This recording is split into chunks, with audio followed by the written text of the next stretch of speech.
Hi friends, இந்த வாரம் Sunday நம்ம வீட்டில் என்ன ஸ்பெஷல் வாங்க பார்க்கலாம். பூரியும் உருளைக்கிழங்கு குருமாவும் தான் ஃப்ரெண்ட்ஸ் ரெடி பண்ண போகிறோம். வாங்க எப்படி செய்கிறேன்னு பார்க்கலாம். வீடியோ பிடிச்சிருந்தா லைக்.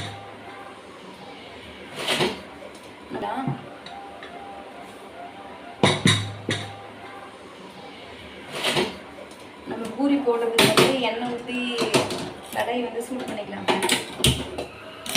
அது எண்ணெய் சூடாகிறதுக்குள்ள நம்ம உருண்டை பிடிச்சி தேய்ச்சி போட்டுக்கலாம். சீக்கிரம் ரெடி ஆகிடும்.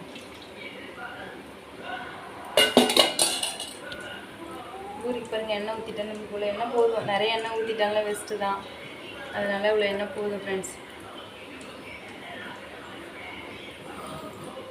இப்போ வந்து ஃப்ரெண்ட்ஸ் உருளைக்கிழங்கு வந்து வேக வச்சிட்டோம். நம்ம தனியாக எடுத்து வச்சுக்கலாம்.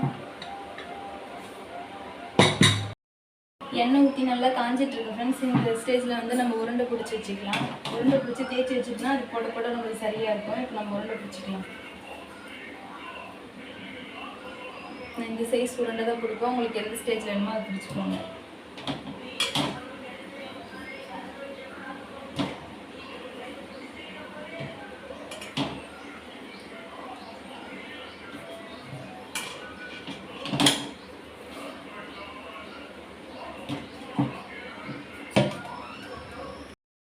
வெங்காயம் கட் பண்ணிக்கலாம் ஃப்ரெண்ட்ஸ்.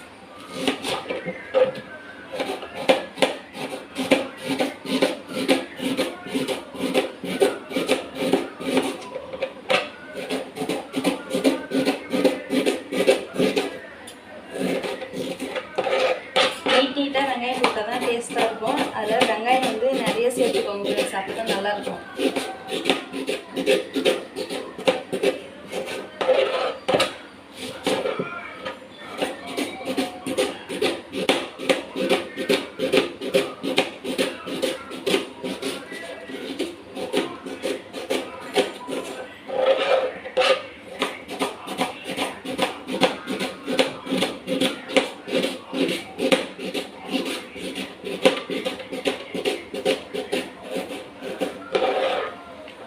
அதுக்கப்புறம் பெரிய சைஸ் பச்சை மிளகாய் வந்து 3 போட்டுக்கலாம். மிளகா அதிகம் போட்டால் காரமாக இருக்கும், பசங்க சாப்பிட மாட்டாங்க. அதனால் நான் எவ்வளோ கம்மியாக தான் டீ போடுவேன்.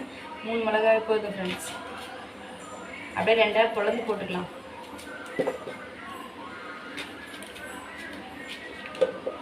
அவ்வளோதான் ஃப்ரெண்ட்ஸ், இதுக்கு தேவையானது இது மட்டும்தான். அதுக்கப்புறம் கருவேப்பிலை, கடலைப்பருப்பு, மஞ்சத்தூள், இது மட்டும்தான். மாங்காய் ரெடி பண்ணலாம். வச்சிடலாம் ஃப்ரெண்ட்ஸ். பக்கம் எண்ணெய் காஞ்சிட்டு இருக்கு. காய்ட்டும் நம்ம அப்படியே மாற்றிட்டு திரும்ப இந்தாண்ட பூரி போட்டுக்கலாம். ஏன்னா அந்த அடுப்பு ஸ்லோவாக எரியும். அதனால தான் எண்ணெய் காஞ்சிட்டு இருக்கு அந்த பக்கம். அதுக்குள்ளே இது செஞ்சிடலாம். வதக்கிட்டு அதுக்கப்புறம் அந்த பக்கம் மாற்றிக்கிட்டோன்னா பிரச்சனை இல்லை ஃப்ரெண்ட்ஸ். ஸ்லோவாகனா கூட நம்ம பூரி போடுறதுக்குள்ள அது ரெடி ஆகிடும். அதனால் நம்ம வந்து இது பண்ணிக்கலாம்.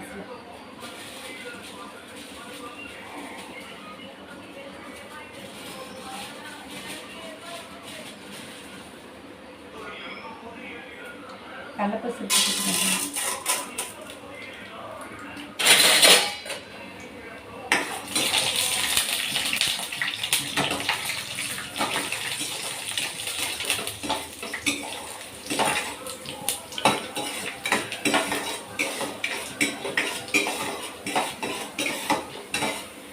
கடலைப்பருப்பு நல்லா வதங்கிச்சு. இதுக்கப்புறம் தண்ணி வந்து சேர்த்துக்கலாம்.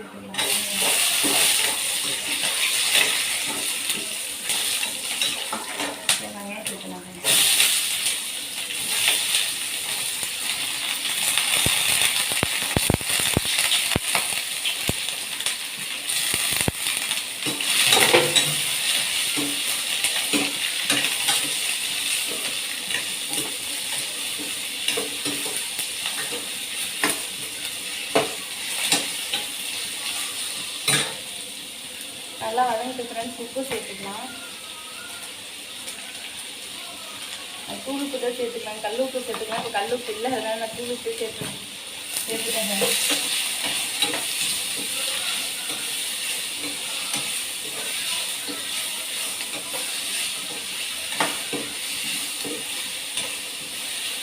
இது நல்லா வதங்கிட்டு அதுக்குள்ள நம்ம உருளைக்கிழங்கு வச்சு இடிச்சு வச்சிடலாம்.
அதெல்லாம் ஊரில் கடன்னு உரிச்சிக்கலாம் ஃப்ரெண்ட்ஸ்.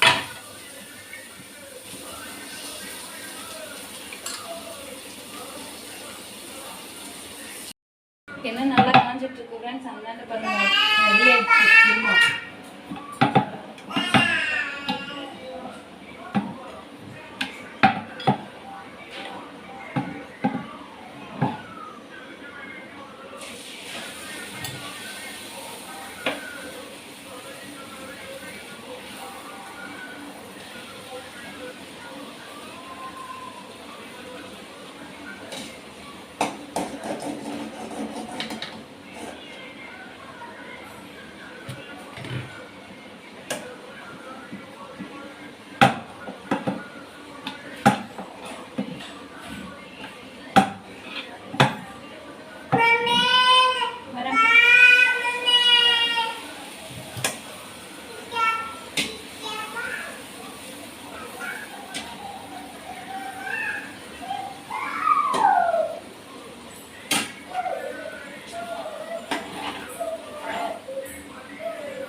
ஃபைனலாக வந்து பூரி எல்லாம் போட்டாச்சு ஃப்ரெண்ட்ஸ். இங்கே பாருங்கள் பூரி எல்லாம் போட்டாச்சு, குருமா வச்சாச்சு. வாங்க ஃப்ரெண்ட்ஸ் சாப்பிட்லாம். இதான் நம்ம சண்டே ஸ்பெஷல் மார்னிங்.